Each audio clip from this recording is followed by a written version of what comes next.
Ok, muchachos, buenos días. Vamos a comenzar. Gracias. Ok, un poquito tarde, pero aquí estamos. Bueno, entonces, después de su examen de la primera parte de líquidos, pues ya vieron más o menos el material al que se enfrentan para evaluación, digamos, ¿no? Espero que les haya ido bien, no los he revisado los problemas, pero si se fijan, la mayoría de ellos eran parte de lo que estaba incluido en la tarea. Entonces, si habían hecho la tarea, pues debió haber estado relativamente fácil, y si no, pues había que invertirle pues tiempo en desarrollar estos problemas. Algo similar va a ocurrir en el siguiente examen, que va a ser de la parte de termo, ¿no? De fenómenos térmicos. El cual pues ya concluimos, y la clase anterior yo les daba una pequeña introducción de lo que iba a ser el siguiente tema, que es el de ondas. Es un tema corto desde el punto de vista de las ecuaciones que se ven. Sé que son muchas, son muy compactas, y por ejemplo su libro trae 3 capítulos de esto, pero en realidad uno se puede reducir a uno, en el sentido de que las ecuaciones son las mismas en varios de los capítulos. En 2 de los capítulos son lo mismo, y en el otro es nada más ver la fenomenología de algunos fenómenos, eso, valga la redundancia, de algunos fenómenos que se presentan alrededor de las ondas. Entonces, esta primera parte de ondas tiene que ver con las características generales de las ondas. Ondas, ustedes ya se encontraron con ellas. Una de ellas, las ondas, se habla de las ondas cuando hablamos de los mecanismos de transmisión del calor. Cuando hablamos de las ondas, perdón, cuando hablamos del calor transmitido, ¿sí?, a través de radiación, ¿sí? La radiación es una forma de onda, o digamos, hay 2 modelos que uno podría ver allí: el modelo de onda cuántica y el modelo de onda clásica. Visto, sin meternos a la cuántica ahorita, visto desde el punto de vista, otra vez ando repitiendo, desde el punto de vista de la mecánica clásica, pues la luz se puede tomar como ondas, ¿sí? Y entonces esas ondas, en ese caso, lo que hacían era transmitir energía. Por eso era un mecanismo de transmisión del calor. Ahora, las ondas, de hecho, por eso en parte las estudiamos, es porque transmiten energía, ¿sí?, pero sin tener, lo vamos a ver más adelantito, más clarito, ¿sí?, sin que aparezca transmisión de masa. No se transmite la masa no se transporta para poder transmitir energía. Es una de las particularidades de las ondas. Por ejemplo, por convección, si recuerdan, transmitir calor por convección, pues involucraba todo un movimiento de, por ejemplo, de un líquido, ¿no? Se inducen corrientes en el líquido que viajan de las regiones más frías de las regiones más calientes a las regiones más frías, y viceversa, porque tiene que reciclarse el líquido, que primero está en una parte caliente, luego viaja a una parte fría. Como está en una parte fría, ya que se enfría, digamos, vuelve a subir a la parte caliente. Las ondas simplemente es eso, tienen esa particularidad de que no involucran el movimiento de masa, a pesar de que hay un medio involucrado. Ese medio sirve para transmitir la onda Eso es lo que ocurre. En ese medio decimos que se transmiten las ondas. Pero antes de entrar al tema de ondas, les decía yo, les mostraba, que primero hay que ver el tema, porque es útil mencionarlo al menos si ya ustedes lo vieron en su curso de Física 1, pues se les va a hacer familiar. Y algo de esto, por ejemplo, pudieron haber visto cuando vieron el movimiento circular uniforme, porque el movimiento circular uniforme tiene que ver con movimientos repetitivos, ¿sí?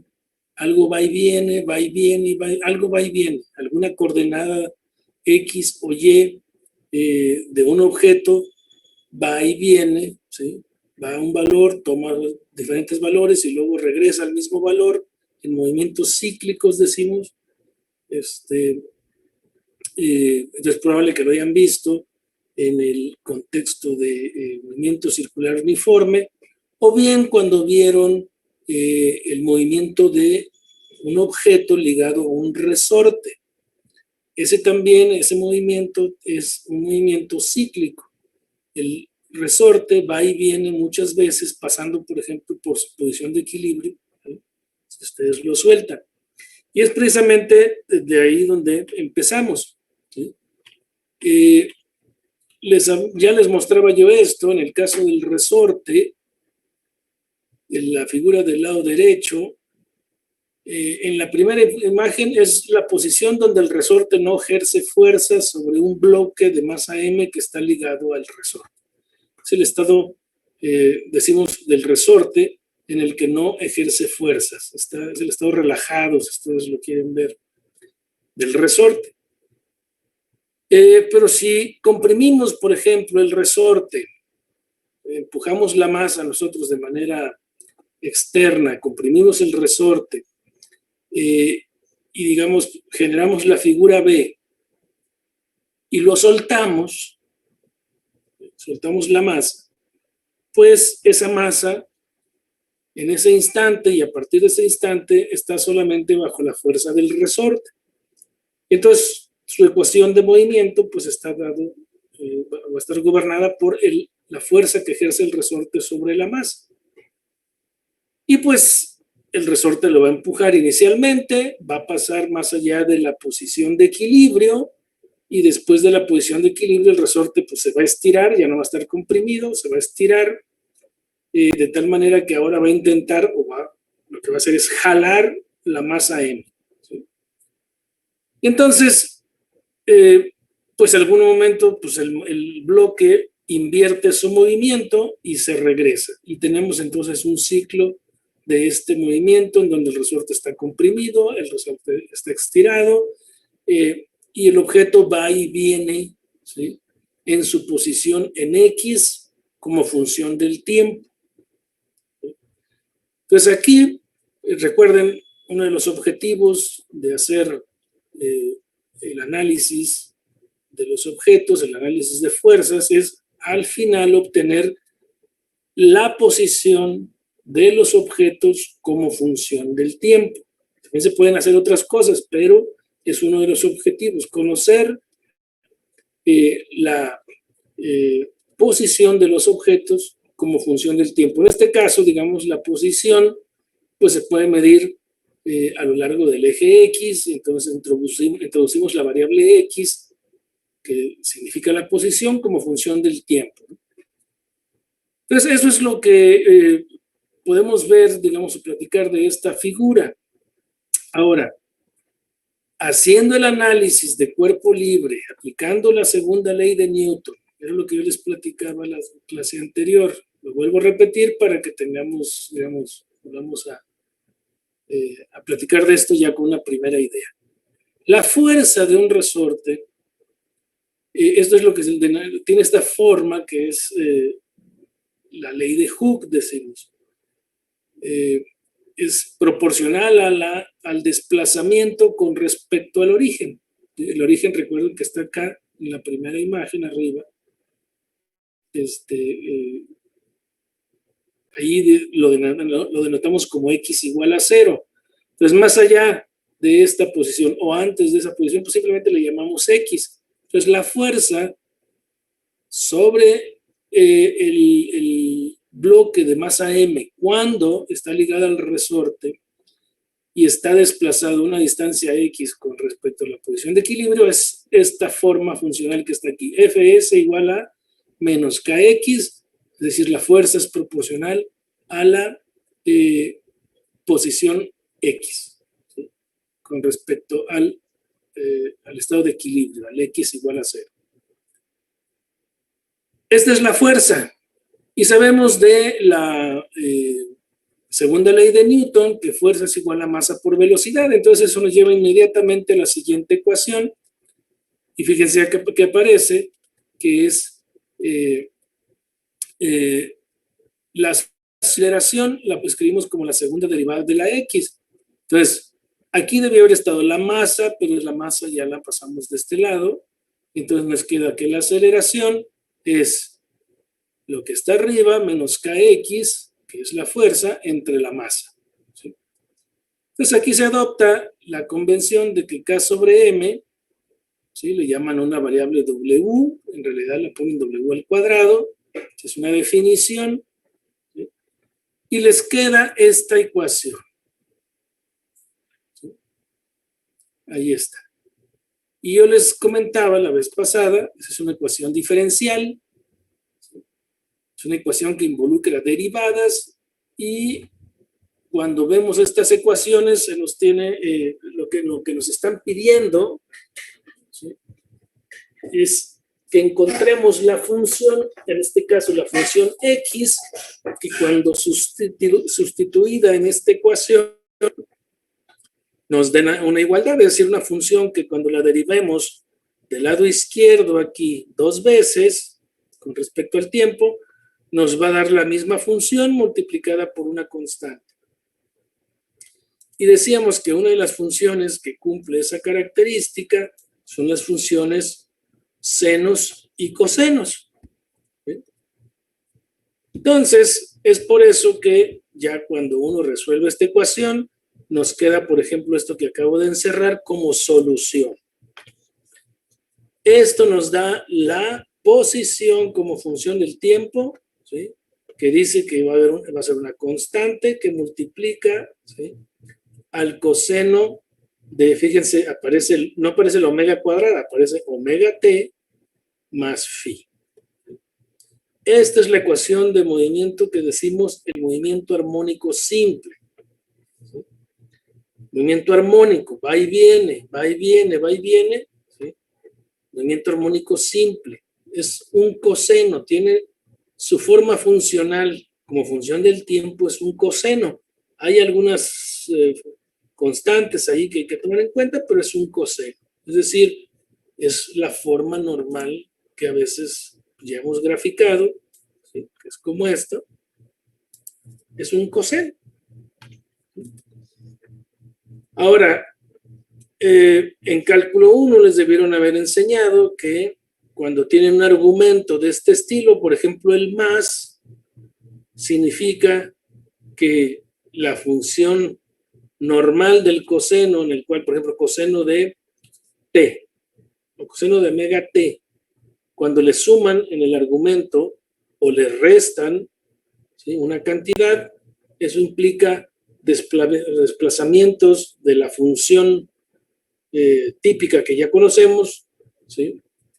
Sobre el eje X. O sea, es la misma función, pero desplazada, ¿sí? A la derecha o a la izquierda, sobre el eje X, no sobre el eje Y, sobre el eje X. ¿Sí? Entonces son cosenos, en este caso, desplazados. Si le ponemos más phi y es positivo, el phi es una función que está desplazada hacia la izquierda, ¿sí? De el coseno de omega t. Coseno de omega t y coseno de omega t más phi son la misma gráfica, pero desplazadas sobre el eje X. Por esa razón, este phi recibe el nombre de ángulo de fase, ¿sí? ¿Qué tan en fase están las dos funciones? Lo que es el lenguaje que uno empieza a adoptar con todo esto. Bueno, el caso es de que esto es la función coseno, ¿sí? Es una función que oscila como función del tiempo. Y bueno, aparecen, ya decíamos, la omega o la omega cuadrada es K sobre M, donde K es la constante del resorte y M es la masa del objeto. Entonces, W es una cantidad derivada, porque lo que realmente conocemos es la K y la M, es el problema original, ¿sí? Entonces, la W es una cantidad derivada. Bueno, ya que tenemos eso, yo les comentaba la terminología. Si ponemos la ecuación x de t igual a coseno de omega t más phi, pues nada más para identificar el lado superior, o lo que sería el lado izquierdo de la ecuación, es la posición sobre el eje X, ¿sí?, como función del tiempo. A la constante A se le llama amplitud del movimiento, a la constante W se le llama frecuencia angular, y a la constante phi se le llama constante de fase o ángulo de fase. Y ya está, nos aprendemos esta terminología y un par de cosas que aparecen ligados como al movimiento. Decíamos que estos son movimientos repetitivos. Y la cosa es, o digamos, como se repiten, pues queremos saber cuánto tarda el movimiento en repetirse, ¿sí? ¿Cuál es cuánto le toma completar, ¿sí?, un ciclo a este movimiento, y a ese tiempo le llamamos T mayúscula o tau en otras circunstancias, en otros libros. El caso es algo que se llama periodo. El movimiento tiene un periodo. En este caso es movimiento armónico simple. Asociado al periodo, su inverso se le llama frecuencia. El inverso de la frecuencia es el periodo. Y tomando en cuenta que esta cosa, W cuadrada es K sobre M, es una ecuación complementaria, a W ya lo definimos, dijimos que era la frecuencia angular. Bueno, resulta que la frecuencia angular está ligada al periodo y a la frecuencia. La frecuencia angular, es esta última ecuación de abajo, está ligada a la frecuencia, primero al periodo, como 2pi sobre t. ¿Sí? Y a la frecuencia, como el inverso de t es la frecuencia, pues va a ser 2pi veces la frecuencia.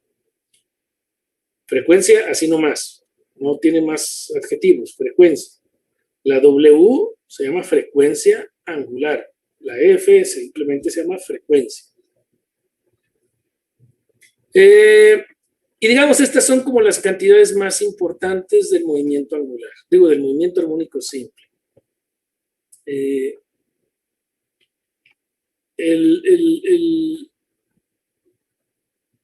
Esta transparencia, digamos, en base a esta figurita que está ahí y el análisis de las fuerzas involucradas, que en este caso solamente es una, nos lleva, digamos, a una ecuación diferencial, la cual se puede resolver y podemos encontrar la forma funcional explícita, ¿sí?, de la posición como función del tiempo. Esto describe el movimiento armónico simple. Aparecen estos términos y estas relaciones, ¿sí? Ahora, como el bloque está ligado, está anclado al resorte, bueno, pues ese bloque ya vimos que tiene una cierta posición como función del tiempo y podemos encontrar su velocidad derivando con respecto al tiempo y podemos encontrar su aceleración volviendo a derivar con respecto al tiempo, es decir, derivando la velocidad con respecto al tiempo. Entonces tendríamos que hacer en el primer caso la derivada de x con respecto a t y en el segundo caso volver a derivar, es decir, hacer una segunda derivada de x con respecto al tiempo. Esto ya lo vieron, me imagino, en su curso de cálculo 1. Es fácil ver que la primera derivada nos arroja un signo menos, una W, una A, y lo que era el coseno ahora se escribe como el seno de omega t más phi. Y si volvemos a derivar esa expresión, fíjense cómo aparece una menos de nuevo, W cuadrada, ahora, por la A, por el coseno de omega t. ¿Se fijan? La posición está descrita por un coseno, la velocidad está descrita por un seno y la aceleración por un coseno. ¿Sí? Y de aquí, ya que tenemos esto, podemos calcular, por ejemplo, la energía cinética del bloque. ¿Cómo? Pues la velocidad la elevamos al cuadrado y la velocidad tenemos aquí arriba, ya está calculada, es de x en dt. Y la multiplicamos por la masa y dividimos entre 2. Y nos queda, pues eso que está allí, es un seno cuadrado, por unas constantes. Además, tenemos la energía potencial, ¿sí? Debido al resorte, que se almacena en el resorte, por el hecho de estar comprimido o por el hecho de estar estirado. Sabemos que la energía de un resorte es un medio de kx cuadrada y la x ya tenemos su forma funcional acá como función del tiempo, la colocamos aquí y nos da pues algo como un coseno cuadrado por una función, un escalar, unas constantes. Fíjense, nos quedan esas dos. Si sumamos esas dos, que sería la energía total asociado al sistema resorte, ¿sí? Energía cinética más la energía potencial, fíjense que lo que acompaña al seno cuadrado y al coseno cuadrado es la misma constante en los dos casos. ¿Por qué? Porque la W cuadrada de la primera parte de la energía cinética, acuérdense que es K sobre M. Entonces, si tuvimos K cuadrada, K sobre M aquí, se va a eliminar la masa y nos queda la K, igualito que en el término de la energía potencial. Entonces, en realidad, el coeficiente que acompaña a seno cuadrado y a coseno cuadrado es el mismo. Entonces, cuando sumemos estos dos términos, nos va a quedar algo que es coseno cuadrado más seno cuadrado, y eso sabemos que es un 1, ¿sí?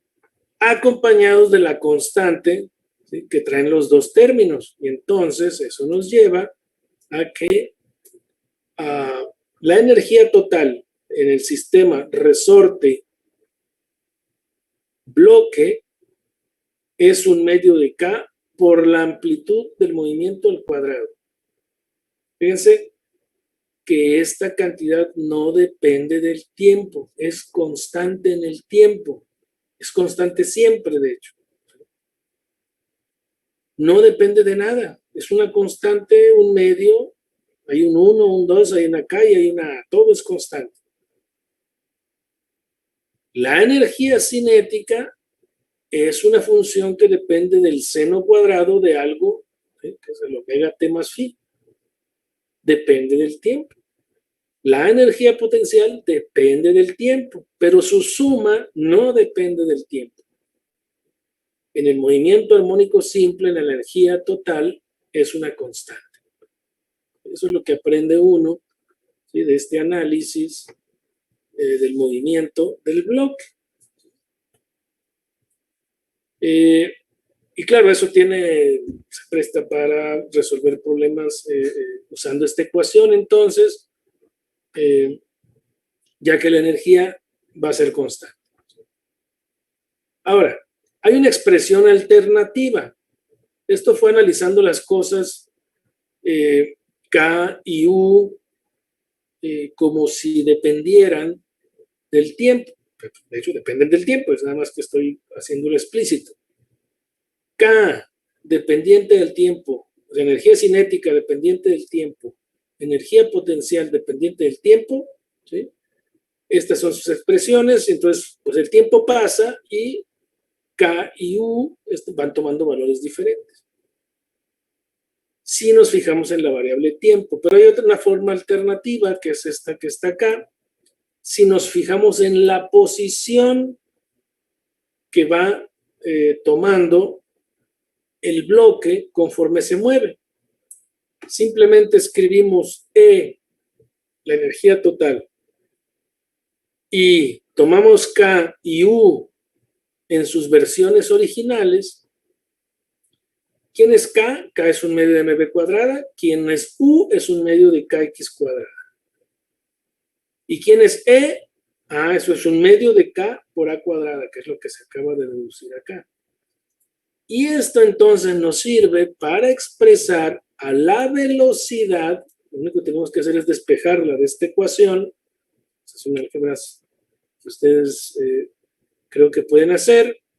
Pero digamos, esta expresión que acabo de encerrar acá abajo es el despeje de la velocidad de la ecuación de arriba. Y fíjense cómo les queda con más menos, al sacar la raíz para obtener la b, la raíz cuadrada de algo que está allá adentro que depende de x. Entonces fíjense que acabamos de obtener de esta forma la velocidad no como función del tiempo, sino como función de la posición en la que se encuentra el bloque, ¿sí? Como función de x. Y como estas hay más relaciones que se pueden encontrar o deducir de las ecuaciones que ya se van conociendo, como son estas de aquí de atrás, ¿sí? Que están aquí, de las definiciones que aparecen, ¿sí? Entre W, la frecuencia, el periodo, más estas complementarias que tienen que ver con el cálculo específico de velocidades y de aceleraciones, y de las expresiones que ya sabemos que existen para los objetos que tienen velocidad y que tienen energía potencial. Se usan todas esas relaciones y en este caso para deducir una forma de la velocidad como función de la posición. Acuérdense que acá obtuvieron una fórmula, una forma de la velocidad como función del tiempo. Acá abajo, ¿sí? No usamos el tiempo, sino que usamos la posición del objeto. Y bueno, pues estas ecuaciones, pues empezamos a trabajarlas en los problemas, ¿sí? Y nos puede, eso, aprendemos a manejarlas, ¿sí? Son así de complicadas o son así de simples. Uno se va acostumbrando a ellas. Pues fíjense que a pesar de que son, bueno, a lo mejor parecen muchas, en realidad se va acostumbrando a ellas uno muy rápido, porque uno está muy familiarizado con las funciones senos, con las funciones cosenos. Eso los practicamos mucho en nuestros cursos de álgebra, por ejemplo, en trigonometría y luego en cálculo 1. Uno usa mucho estas funciones senos y cosenos e identidades trigonométricas. Por ejemplo, les recuerdo que aquí hay un coseno de omega t más phi. Fíjense que hay el argumento, que es omega t más phi, pues es una suma. Y ustedes saben que en termodinámica,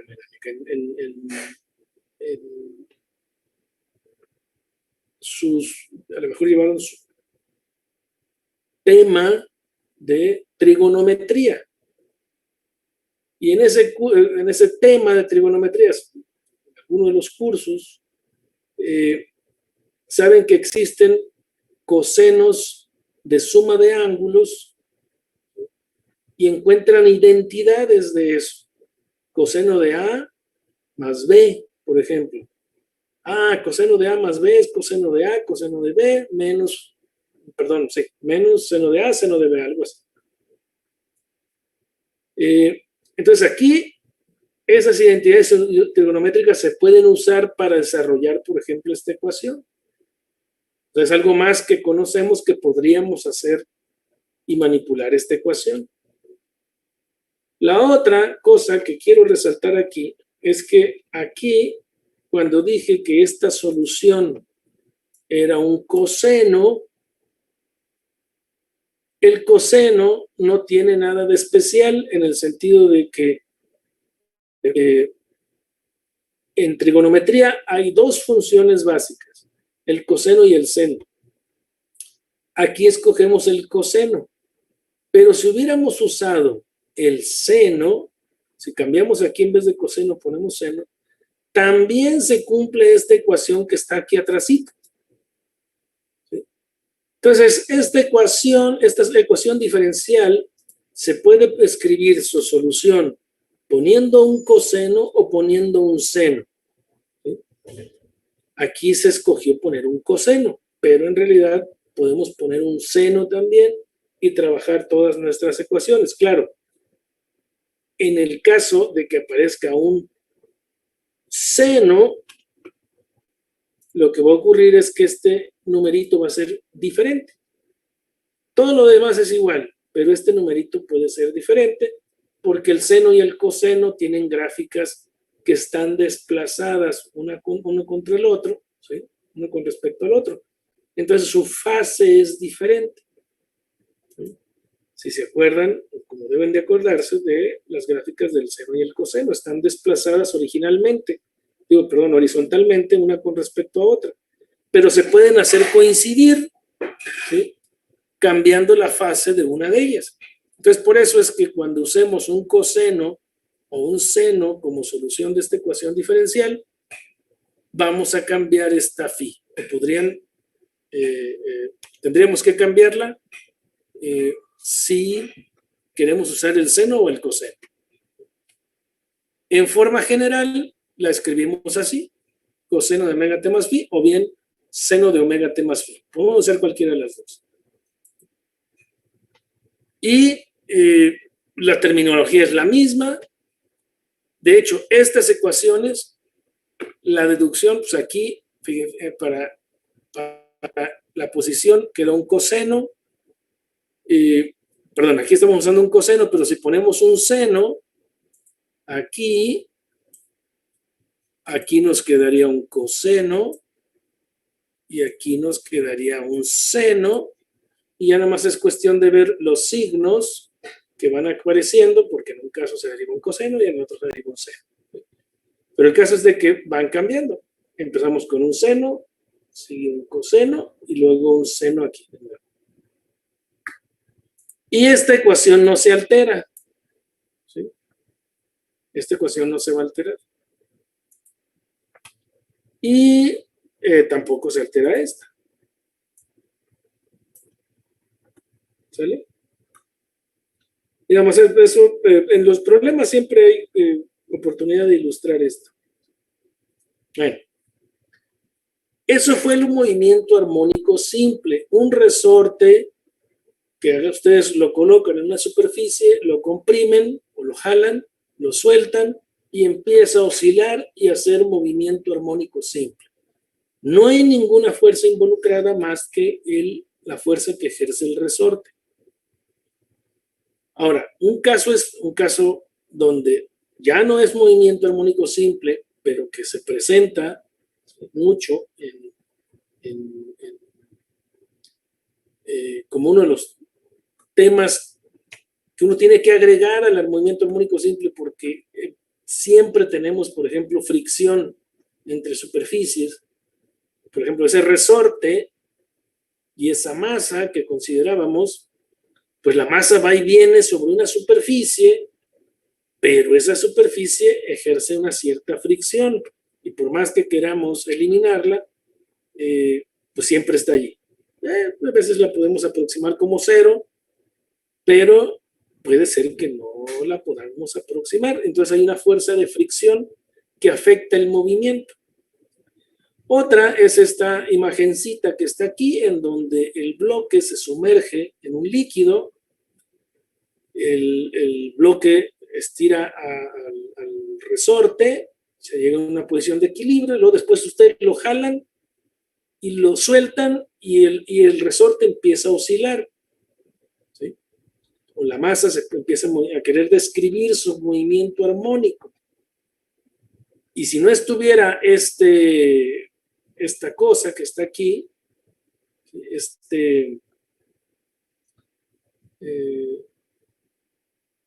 líquido, este contenedor en donde está sumergida la masa M, pues a lo mejor podríamos ver que es un movimiento armónico simple, excepto que aquí hay que tomar en cuenta la gravedad. ¿Sí? Tenemos que resolver el problema completo, la ecuación diferencial de nuevo, para ver si finalmente se genera un movimiento armónico simple. Lo único que estoy diciendo es que no es el mismo sistema, nada más del resortito y la masa que se analizó antes. Aquí aparece también la gravedad, ¿sí? Y hay que ilustrar que el movimiento sigue siendo o no movimiento armónico simple. Ya es una configuración diferente. Pero lo que es importante, por lo pronto, déjenme pasar a eso, es de que como está el líquido, aparece una nueva fuerza y lo podemos ver como una fuerza de fricción que en